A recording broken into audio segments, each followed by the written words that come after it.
పెద్దపల్లి పట్టణంలోని గాయత్రి విద్యానికేతన్కి చెందిన విద్యార్థులు క్షేత్ర సందర్శనలో భాగంగా వరి పంట పొలాలను సందర్శించడం జరిగింది.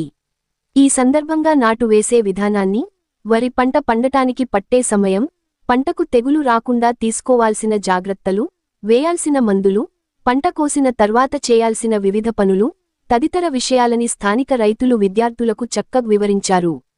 ఈ సందర్భంగా గాయత్రి విద్యా సంస్థల చైర్మన్ అల్లెంకి శ్రీనివాస్ మాట్లాడుతూ, అసలు పొలము అంటే ఏమిటి, బియ్యం తయారయ్యే వివిధ దశలు, దేశానికి పట్టుగొమ్మగా నిలుస్తూ అందరికీ అన్నం పెట్టే రైతు కష్టాలను విద్యార్థులు ప్రత్యక్షంగా చూసి రైతు గొప్పదనాన్ని, అన్నం విలువను తెలుసుకోవాలనే ఒక ఆలోచనతో క్షేత్ర ప్రదర్శనలో భాగంగా ఈ రోజు వరి పొలాన్ని సందర్శించడం జరిగింది అన్నారు.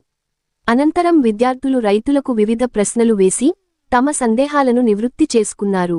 ఈ కార్యక్రమంలో కరస్పాండెంట్ రజనీ శ్రీనివాస్, ప్రిన్సిపాల్ విజయ్, రజియుద్దీన్, కుమార్ పాల్గొన్నారు.